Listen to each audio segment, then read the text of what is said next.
एक बार भयंकर सूखा पड़ा। दादुरा और उसके जाति भाई जिस तालाब में रहते थे वह सूख गया। दादुरा के नेतृत्व में मेढकों का एक शिष्टमंडल राजा कमल नयन के महल पर जा पहुंचा। दादुरा ने राजा से अनुनय विनय की कि उनके तालाब में पानी भरने की व्यवस्था की जाए। सैकड़ों मेढक मृत्यु को प्राप्त हो चुके हैं। राजा ने यह कहकर उन्हें वापस कर दिया कि वो एक जांच कमीशन बैठा रहे हैं जो 2 माह में यह पता करेगी कि आखिर उनके क्षेत्र में बारिश क्यों नहीं हुई। 2 माह बीत गए, स्थिति और बदतर हो गई।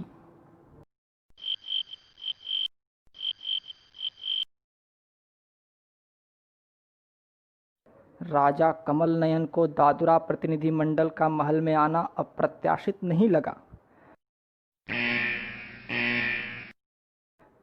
उसने युक्ति से फिर दादुरा को समझाया कि भाई, जांच कमीशन की रिपोर्ट आ गई है।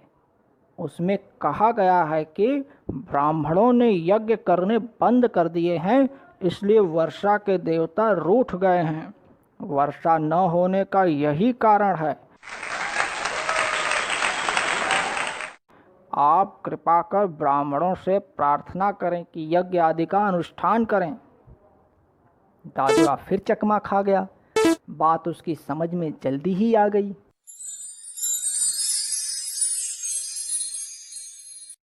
वह तालाब के निकट बने हुए विशाल नरनारायण मंदिर के पुजारी के पास जाने के लिए उल्टे पैरों लौट पड़ा। दादुरा शिष्टमंडल के लौटते ही राजा अपने मंत्रियों की ओर देखकर मुस्कुराया।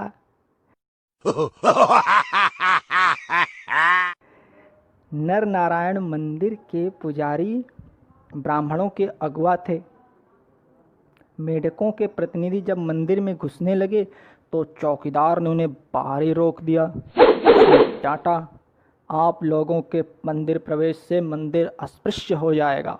पुजारी जी आपसे यहीं आकर मिलेंगे। आखिर पुजारी जी बाहर आए। दादुरा ने राजा से हुए अपने वार्तालाप को सुनाकर पंडित जी से प्रार्थना की कि मेढकों की प्राण रक्षा के लिए तुरंत यज्ञ का विशाल आयोजन किया जाए। ब्राह्मण देवता ने अपना माथा ठोक लिया। कपट भाव से बोले, दादुरा जी, आज के समय में राज की तरफ से बढ़ावा मिलने के कारण ब्राह्मण वर्ग अपनी जाति से बाहर विवाह करने लगे हैं। इसलिए न कोई ऊंची जाति देखता है न नीची। ब्राह्मण अपने कर्म से ऐसे गिर गए हैं कि कोई यज्ञ हवन का नाम तक नहीं लेता। दादुरा जी, तो इसका दोष भी राजा के सिर है। गंभीरता से दादुरा ने कहा, अवश्य अवश्य, भगवान नर नारायण आपकी जाति का कल्याण करें।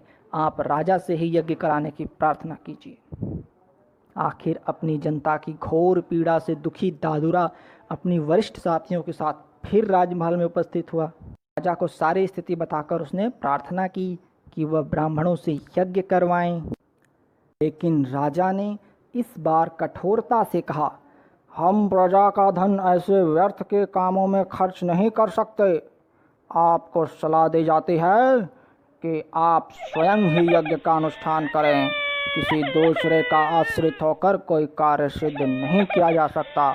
आखिर बताइए, हर काम के लिए आप लोग राजा की तरफ ही क्यों टकटकी लगाए रहें? यह सुनकर दादुरा को बड़ी निराशा हुई। वह विक्षुब्ध होकर अपने साथियों सहित सूखे तालाब की ओर लौट चला।